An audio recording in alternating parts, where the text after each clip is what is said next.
Okay guys, hello Cancer, welcome dito sa aking channel, Kapalaran 888 Cancer. Alamin natin kung anong messages, vibration, gabay energy para sa lahat ng Cancer. Ito ay general reading para sa first 2 weeks ng May 2024. Ito ay para sa lahat ng Cancer friends natin na nanonood.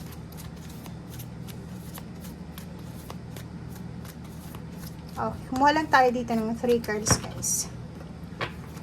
Okay, wow. Cancer. Alam mo ba sa lahat ng water sign, panoorin mo Cancer, yung Cancer, Scorpio, and Pisces kasi pare-pareho lang kayo ng message. Etong conflict, hindi ito nawala sa lahat ng water sign. Pero, ang sinasabi ng baraha sa'yo dito, ulitin natin ha. Posibleng nakaranas ka ng conflict, defeat, tribulation, trials, problems, or any types ng tower moment sa buhay mo for several weeks or several months or several days or pwedeng kahapon lang or ngayon lang. Pwedeng may nakaaway ka, pwedeng may mga stagnation or hindi natuloy, mga nahang na plano, nahang na project, nahang na trabaho, nahang na travel, contract signing or kano pa man. Ang posibleng nangyari sa'yo for the past few months or kano man tong conflict. But this first 2 weeks ng May, sinasabi ng baraha sa'yo dito na isang magical moment ito sa buhay mo dahil deserve mo daw na magkaroon ng balanse, ma-resolve yung mga issues regarding sa money, sa relationship, or sa kung ano man na problema na meron ka. And sinasabi ng baraha sa'yo dito na parang from sadness to happiness. From tower to sun, the sun, diba? From tower moment to chariot, diba? Parang ganun. So, sinasabi ng baraha, from conflict, defeat, to victory and success, reconciliation, or moving on, parang ganun. So, nakikita natin dito guys na after ng mga pagsubok na napagdaanan mo, makukuha mo yung happy success, yung magandang result, outcome. So, pwedeng pera siya, pwedeng nakaranas ka ng mga problema sa pera or relationship nga, and may positive solution or may positive outcome ka na posibleng ma-receive ngayong first 2 weeks ng May. Okay? And deserve mo yan. Yung sinasabi sa'yo ng baraha, deserve mo kung ano man yung success na yan or kung ano man yan na happiness or kung ano man yan na ligaya na matatanggap mo. So, nakikita natin dito na maraming good news, maraming happy news, positive news ang posibleng matanggap mo.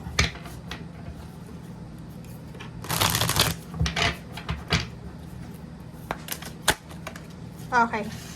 Financial, diba? So, kung makikita mo dyan, it's either problema yun sa pera or problema sa relationship, yun yung posibleng ma-resolve mo. Okay? So, kung makikita mo dito, itong 8 na to, it's either money siya or itong 5 na to is financial and material changes. So, may mga financial scarcity ka for the past 5 months siguro, or 5 weeks or 5 days, na mariresolve siya. May mga issues din na posibleng mariresolve mo. Siguro 5 months of issues, 8 months of issues, ang posibleng mariresolve mo din. Okay? So, yun ang nakikita natin. Tingnan natin sa third deck mo.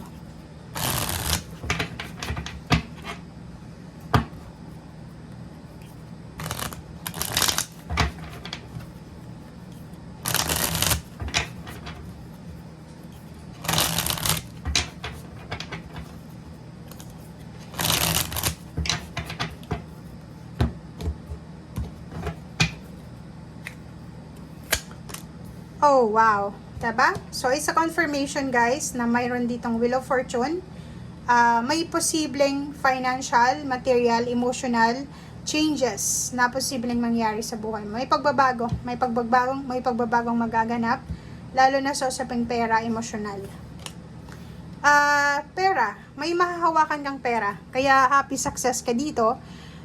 Dahil posibleng may binibenta ka. It's either may binibenta kang ari-arian or may naipundar ka and posibleng binenta mo or ibebenta mo siya ngayong first 2 weeks ng May.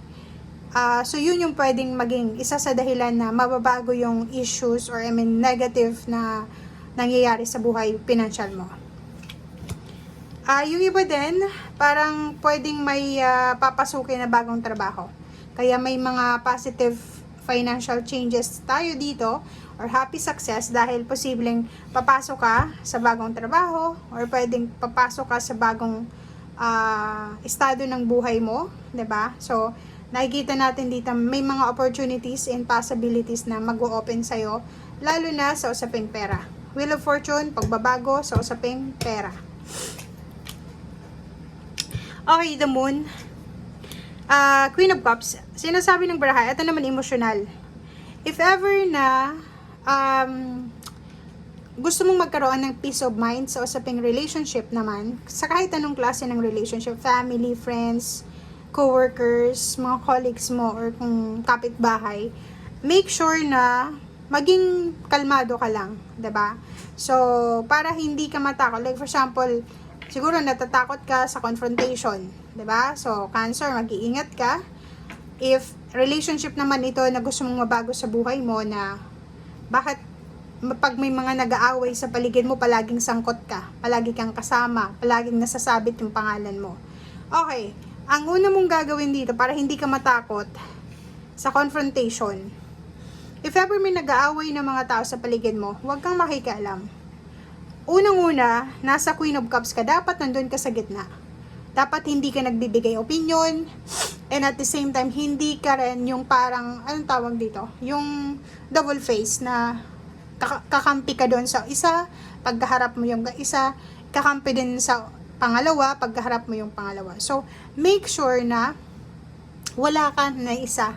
Makinig ka sa sinasabi ng bawat partido, and then, timbangin mo kung sino yung nagsasabi ng totoo. And alam mo naman yung sa puso mo kung sino yung taong nakatulong sa'yo or kung sino yung sincere.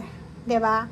Kasi pag ikaw naging parang available ka sa dalawang partido na yan, may sinasabi ka sa isa, sa pangalawa, wala na talagang titiwala sa'yo, magtitiwala sa'yo. Talagang matatakot ka kasi palagi kang sasabit.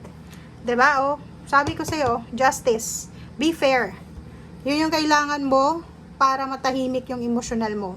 Maging fair ka, huwag ka dapat kumampi, huwag ka dapat na makisali sa away ng may away.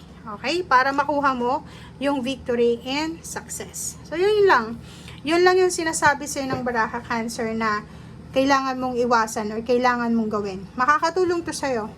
Kasi, if feeling mo, mag-comment sa comment section na, yung mga Cancer na, every time may mga nag-aaway sa paligid, palaging nasasangkot yung pangalan mo. Siguro may mali sa'yo.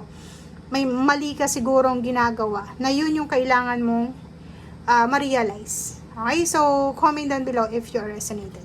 Thank you guys. Bye!